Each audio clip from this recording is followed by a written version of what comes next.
చదవండి, కంటిన్యూ చదవాలి. అంతటా వారు ఆ రాయి తీసివేసిరి. యేసు కన్నులు పైకెత్తి తండ్రి నా మనవి వినినందున బాబు వీళ్ళు చదివింది మీకు అర్థమైపోయినా అందరు జాగ్రత్త ఒక్కరు చదవండి. ఇదిగో యేసు ప్రభు ఒక చోట ఆ శిశులో కేతురం యేసు ప్రభు అందరూ వినండి. ఒక దిక్కి వెళ్ళాడు యేసు ప్రభు. ఎక్కడికి? లాజరు సమాధి దగ్గరికి వెళ్ళాడు యేసు ప్రభు. అమ్మ అందరూ వినండి. ఈ రాత్రి బాధలు శ్రమలు వచ్చిన బిడ్డలారు యేసు ప్రభు లాజరు సమాధి దగ్గరికి వెళ్ళి అక్కడ యేసు ప్రభు ప్రార్థన చేశాడు. ఏమని ప్రార్థన చేస్తాడు? అది కావాలి ఈ రాత్రి, అదే కావాలి. ఏమని ప్రార్థన చేస్తాడు? తండ్రి నీవు నా మనవి అంటే నా ప్రార్థన వినినందున నీకు కృతజ్ఞతాస్తుతులు చెల్లించుచున్నాను. నీవు ఎల్లప్పుడూ అది అందరూ వినండి, దయచేసి మీరు అందరూ నా వైపు చూడండి. నీవు ఎల్లప్పుడూ నా మనవి వినుచున్నావని నేను ఎరుగుదును. చదవాలి. గాని నీవు నన్ను పంపితివన్న సంగతి ఈ నిలిచి ఉన్న ఈ జన సమూహమును నమ్మునట్లు వారి నిమిత్తమై ఈ మాట చెప్పాను. ఆయన అలాగే చెప్పి చాలు. నాయన చూడండి, వీళ్ళ నిమిత్తమే నేను ఇలా చెప్పాను ప్రభువా. నా వైపు చూడండి. ఏంటిది కథ ఏంటి కథ ఏంటి? నా వైపు చూడండి. ఏంటి కథ ఏంటి? నాయన చూడండి అందరూ.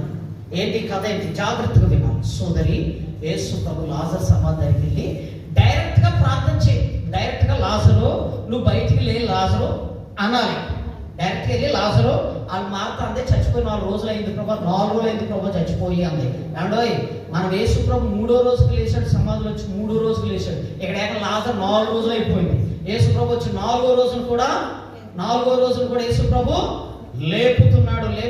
ఇక్కడ డైరెక్ట్ గా వచ్చి యేసు ప్రభు లాజరు సమాధిలో వచ్చి బయటికి రా అనేయాలి అనలేదు యేసు ప్రభు. అక్కడికి వచ్చి జాగ్రత్తగా వినండి బిడ్డల. ప్రభువా మంచి మాట రాత్రి నా సంఘమా, నా సంఘ బిడ్డలారా జాగ్రత్త. యేసే అంటాడు, ప్రభువా నీవు ఎల్లప్పుడూ నేను ప్రార్థన చేస్తుంటే నువ్వు వింటున్నావన్న సంగతి నాకు తెలుసు. నాయన వందనాలు క్యాచ్ చేశాను. నాకు ఏం తెలుసు? ఇక్కడ నేను ప్రార్థన చేస్తుంటే నువ్వు వింటున్నావన్న సంగతి ఎవరికి తెలుసు? నాకు తెలుసు. కానీ ఈ ప్రజలు ఉన్నారే వీళ్ళకి తెలియదు. అందుకని నేను ఇలా అంటున్నాను ప్రభువా. అంతేనా? ఏమర్థమైంది ఏంటి మీ అందరికీ? నాకు అర్థమైంది, నేను చెప్తాను.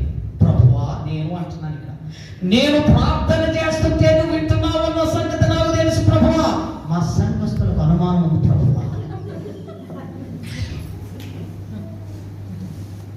మా అయ్యగారు ఫలానా ప్రభు ఫలాది చెప్పాను.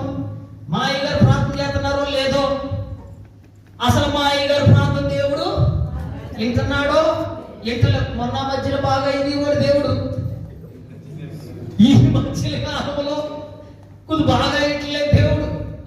మొన్న మధ్యలో బాగా ఇది కూడా దేవుడు మా పాస్టర్ గారు ప్రార్థన చేస్తుంటేది ఈ మధ్యలో వింటలేదు అన్న సంగతి ఏళ్ళకి వచ్చింది ప్రభు. యేసు అంటున్నాడు, యేసు ప్రభువా నేను ఎప్పుడు ప్రార్థన చేస్తుంటే అప్పుడు నువ్వు వింటున్నావు అన్న సంగతి ఎవరికి తెలుసు? నాకు తెలుసు. కానీ వీళ్ళకి మాత్రము తెలియట్లేదు. ఎస్, సంఘ బిడ్డల పరిస్థితి అటువంటిది. కానీ ఒక దైవజనుడిగా నాకేం తెలుసా? నువ్వు ఏ అవసరత చెప్పినా ఏది చెప్పినా నేను ప్రార్థన చేస్తాను, దేవుడు వింటాడన్న సంగతి నాకు గట్టిగా చెప్పి దేవునికి స్తోత్రం. నీకేం తెలుసు అంటే ఒకటే తెలుసు, కార్యం జరిగిన రోజు మాత్రమే నీకు తెలుసు. అమ్మా సోదరి, చివరి సోదరి ఎక్కడ ఉందో బిడ్డ? ఆమేన్. ఉన్నావా? ఆమేన్. కార్యం జరిగిన రోజున మాత్రమే వాళ్ళకి తెలుసు. మా అయ్యగారు ప్రార్థన చేశారు, దేవుడు విన్నాడు. ఆమేన్, హల్లెలూయా. ఆ రోజు మాత్రమే. 6 నెలలు పోయిన తర్వాత ప్రియ సోదరి సహోదరుడా, ప్రభు చెప్పింది ఏంటి తెలుసా? నా తండ్రి నేను ప్రార్థన చేస్తుంటే నువ్వు ఎల్లప్పుడూ నా మనవి వింటున్నావు. ఈ మందిరంలో ప్రతి ఆన్లైన్ ప్రార్థనలో దేవుడు మనవి వింటున్నాడు. ఇక్కడ అయ్యగారు చేసే ప్రతి ప్రార్థన వింటున్నాడు. అందరి కష్టములు, అందరి శ్రమలు, అందరి బాధలు ప్రార్థన చేస్తుంటే దేవుడు వింటున్నాడు. ఆమేన్. జవాబిచ్చే దేవుడు ఆయన. దానికి సమయము, సందర్భము ఉంది కాబట్టి ఆయన చేసుకుంటాడు. కానీ సేవకుడు మాత్రము నీ అవసరతల కొరకు, నీ కుటుంబ ఇబ్బందుల కొరకు ఆయన ప్రార్థన చేస్తున్నాడు. ఆయన వింటున్నాడు అన్న సంగతి కాపరిగా నాకు తెలుసు. ఆయన వింటున్నాడు అన్న సంగతి ఆయన అంటే ఎవరెవరికి తెలుసు? యేసుక్రీస్తు ప్రభువారికి పరమందు ఉన్నటువంటి ఆయన యొక్క తండ్రికి, వారిరువురికి తెలుసు ఆ సంబంధము. యేసయ్యకు నాకు తెలుసు. ఆ దేవుడు ఎప్పుడెప్పుడు ఏ కార్యాలు చేయాలో తెలుసు. ఈ ప్రజలే ప్రభువా. అందుకని ఇప్పుడు ఏం చేద్దామో తెలుసు ప్రభువా. చెప్పండి గట్టిగా యేసయ్య అంటాడు. అమ్మ నాయన చూడరా, యేసు ప్రభు అంటాడు ప్రభువా. వినండి వినండి, నాయన చూడండి. యేసు ప్రభు అంటున్నాడు, తండ్రి తండ్రి ఈ ప్రజలు తెలుసుకునేటట్లు వీరి కొరకే వీళ్ళు అమ్మ చెప్పండి. ఈ మాట చెప్తున్నాను.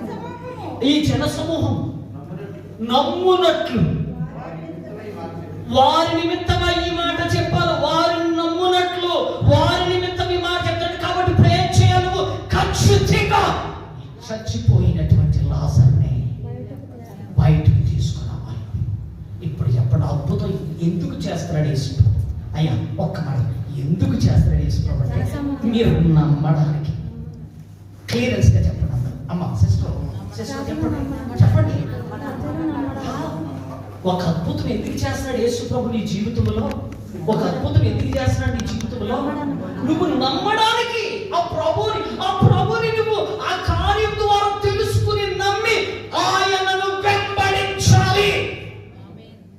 అందుకు నీ జీవితంలో ఓ అద్భుతం చేస్తాడు. ఎవరికి ఇవ్వలేనటువంటి ఇల్లు దేవుడు నీకు ఇచ్చాడంటే ఎందుకో తెలుసా? ఆ కార్యం ద్వారా నీవు ప్రభుని మహిమపరిచి ఆయన వెంబడించి. ఎవరికి ఇవ్వలేని ఉద్యోగం నీ బిడ్డలకు ఇచ్చాడంటే నువ్వు ఆయన నమ్మి ఆయన వెంబడించడానికి. ఎవరికి తగ్గలేని రోగం యేసు నామములో స్వస్థపడుతుందంటే నీవు నమ్మి ఆయనలో ముందుకి వెళ్ళు. అందుకే ప్రభు చెప్పేశాడు, క్లారిటీగా చెప్పేశాడు, వీరు నమ్మునట్లు వీరు నమ్మినట్లు ఇప్పుడే నీ కార్యం. అందులోకి ఈ మారుతుందే ఇంటికాడించి తామరేస్తుంది వెనకాల. ఇంటికాడించి ఎందుకు సమాధి దగ్గరికి వెళ్ళడం, ఎందుకు సమాధి దగ్గరికి వెళ్ళడం, 4 రోజులు అయింది, కంపు కొడతాడు, అలాగా ఇలాగా. ఇప్పుడు అప్పుడే లేక సచ్చిన వాళ్ళు అంచు దినబంధులు ఎగుతాయి. ఇవన్నీ యేసు ప్రభు బోధ చేస్తుంది. ఏసేమో ఈవిడికి చేసాడు బోధ. చెప్పండి గట్టిగాని. యేసు ప్రభు ఏమో ఈవిడికి చేసాడు బోధ. కష్టకాలం వచ్చినప్పుడు వీళ్ళు చేసేస్తున్నారు. ఎవరికి? యేసు ప్రభుకు బోధ. ఎంత తొందర పెడుతున్నారు అన్నమాట. మాత్రం అందుకు అక్కడికి వెళ్ళి అంటున్నాడు. ఇప్పుడు గమనికి లేకపోయాడంటే ఎవరు? ఈ లాజర్కి లేకపోవడానికి మార్త ఇంకెంతకంటే పెద్ద అయిపోయించేద్దాం. అర్థమవుతుందా? ఏ పిలిచిస్తుందంటే ఒకటే మాట అంటుంది, ఈ ఊర్లో ఎవరు చేసుకోకపోయినా కానీ నిన్ను మా ఇంట్లో చేర్చుకున్నాం, అందుకే మా ఇంటికి గది పట్టిందంట, మైకి ఇచ్చుకుని రేపోతే. అందుకే ప్రభువా ఈ లాజర్ని పైకి లేపు నాయన. దెబ్బతో 4 రోజులైనా లాజరు బయటికి లేచొచ్చు. ఆమేన్. నువ్వు నమ్మునట్లు ఈ రాత్రి ఎవరింకా సమస్యలో ఉన్నారు, ఎవరింకా ఇబ్బందుల్లో ఉన్నారు, ఎవరింకా కష్టాల్లో ఉన్నారు, ఎవరు పనులు ఇంకా జరగలేదు, ఈ రాత్రి నువ్వు నమ్మునట్లు. ఆమేన్. చెప్పగలరు. నీవు నమ్మునట్లు నీకు అద్భుతం జరగను గాక. కాబట్టి లేచిన కళ్ళు మూసుకుందాం. నీవు నమ్మునట్లు. ప్రభువా నేను ప్రార్థన చేస్తుంటే నీ వింటున్నావన్న సంగతి నాకు తెలుసు. ప్రార్థన చేస్తుంటే వింటున్నావన్న సంగతి ప్రభువా నాకు తెలుసు. ఎస్, ఏ బిడ్డలు నమ్మునట్లు ఈ రాత్రి అద్భుతం చేయండి. ఏ బిడ్డ అయితే ఇదిగో నేను ఆలయంలోకి వెళ్ళాను, సన్నిధికి వెళ్ళాను, నాకు ఇంకా కార్యం జరగలేదు, నాకు ఇంకా అద్భుతం జరగలేదు, నేను అనుకున్న పని జరగలేదు అమ్మా అని దాని నిమిత్తమై దేవుని సన్నిధిని నిర్లక్ష్యం చేస్తున్నావా? నీ కార్యము జరగనందుకు ప్రభువుని నిర్లక్ష్యం చేస్తున్నావా? ప్రభువుని వెంబడించలేకపోతున్నావా? నీ అప్పుల బాధల్లో యేసయ్యను వెంబడించలేకపోతున్నావా? నీవు అడిగినది దేవుడు ఇవ్వలేదని ఆయన్ని వెంబడించలేకపోతున్నావా? ఈ రాత్రి యేసు ప్రభు నువ్వు నమ్మునట్లు కార్యము చేయును గాక. నీవు అద్భుతాన్ని చూచినట్లు కార్యము చేయును గాక. ఈ రాత్రి కలువరి సిలువలో నీ కొరకు ఆయన ప్రాణమును రక్తమును ధారపోసిన యేసు, నీ కొరకు తన ప్రాణమును రక్తమును ధారపోసిన యేసు ఇప్పుడు అద్భుతం చేసేస్తున్నాడు ఆయన. ఇప్పుడు అద్భుతం చేసేస్తున్నాడు ఆయన. ఎస్, నోరు విప్పు, ఒకసారి నోరు విప్పి ఇలా చెప్పు, యేసయ్యా యేసయ్యా, మా పాస్టర్ గారి ప్రార్థన అప్పుడు ఆలకించాము నాయన, ఇప్పుడు ఆలకిస్తున్నావు, రేపు ఆలకిస్తాము తండ్రి. ఎప్పుడైనా నువ్వు మా అయ్యగారు ప్రార్థన చేస్తున్నావు, ఆలకిస్తావు తండ్రి. ఎస్, ఆలకిస్తావు, ఆలకిస్తావు నాయన. ఇప్పుడే బిడ్డల పట్ల అద్భుతం చేయండి, కార్యము జరిగించండి, పరిశుద్ధాత్మ కార్యము జరిగింది. వారు ఏమి అడుగుచున్నారో, ఏమి అడుగుచున్నారో, ఏమి కోరుచు ఉన్నారో యేసు నామములో ఇప్పుడే విడుదల దయచేయండి. ఈ యొక్క క్వాడ్ దేశంలో ఎన్ని సమస్యలకు గురవుతున్నారో వాటి నుంచి విడిపించండి తండ్రి. అక్కమ లేని బిడ్డలకు ఒక అక్కమను సహాయం చేయండి. ఉద్యోగం లేని బిడ్డలకు ఉద్యోగాలు ఇవ్వండి. నా ప్రభువా, అప్పులు ఉన్నటువంటి వారికి యేసు నామములో తీర్చండి. గృహములు లేని బిడ్డలకు ఇండియా దేశంలోను ఇక్కడ గృహములను దాయం చేయండి. ఇప్పుడే ప్రభు నామములో సంతానము లేని వారికి క్రీస్తు నామములో సంతానము దాయం చేయండి. ఇరుకులో ఇబ్బందుల్లో ఉన్న వారిని ఇప్పుడే విడిపించండి. యేసు కార్యాన్ని నీవు ఇప్పుడు పొందుకోవాలి. యేసు అద్భుత కార్యాన్ని ఇప్పుడు పొందుకుని వెళ్ళాలి. యేసు ప్రభు కార్యాన్ని ఇప్పుడు పొందుకుని వెళ్ళాలి. యేసు ప్రభు మహిమని ఇప్పుడు చూచి వెళ్ళాలి. యేసు ప్రభు అద్భుతాన్ని చూచి వెళ్ళాలి. యేసు ప్రభు కార్యాన్ని చూచి నువ్వు గృహానికి వెళ్ళాలి. ఇప్పుడే అద్భుతం జరుగును గాక, ఇప్పుడే స్వస్థత పొందును గాక. ఇదిగో పెట్టొచ్చి అయ్యగారు సమాధానము నెమ్మది అని నాకు చెప్పారు, నెరవేరింది, నీకును నెరవేరును గాక. ఈ సమయమందు నీకును అద్భుతము చేయను గాక. నా ప్రభు మనవి వింటున్నాడు. ఇప్పుడు నీవు చేసిన మనవి, నువ్వు చేసిన మనవి వింటున్నాడు. అద్భుతము చేస్తున్నాడు యేసయ్య. యేసయ్య కార్యము చేస్తున్నాడు. ఈ వారము తండ్రి మమ్మల్ని అందరినీ ఒక ఆత్మతో నింపునైనా, పరిశుద్ధాత్మతో నింపి గొప్ప మిరకల్స్ చేయాలి, గొప్ప అద్భుతం సరగా మేము ఒక పరిశుద్ధ వారము అందరము నిన్ను వెంబడించాలి. నీలో ఉండాలి. ఈ వారమంతా మహిమ తలంపులతో ఉండాలి నాయన. అలాంటి గొప్ప కార్యాలు చేసి అద్భుతాలు ఇప్పుడే యేసు నామములో ప్రతి అవసరతను తీర్చి, చాలా మంది బిడ్డలు వారి వారి ప్రార్థన అవసరతలు పంపించి ఉన్నారు. వారి ప్రార్థన అవసరతలు పంపించి ఉన్నారు. యేసయ్య నామములో వారి కష్టాలు, వారి కన్నీళ్లు, బాధల నుంచి విడుదల పొందును కాక. యేసు ఘన నామములో ప్రతినాడు వేడుకొనిచున్నాము తండ్రి, ఆమేన్. ప్రభు కృప మనందరికీ తోడై ఉండును గాక. ఆమేన్. వందనాలు. God bless you. ప్రభు మిమ్మల్ని దీవించును గాక, దీవించును గాక. ఆమేన్, ఆమేన్, ఆమేన్. స్తోత్రం, స్తుతి, హల్లెలూయా, హల్లెలూయా, హల్లెలూయా, స్తుతి.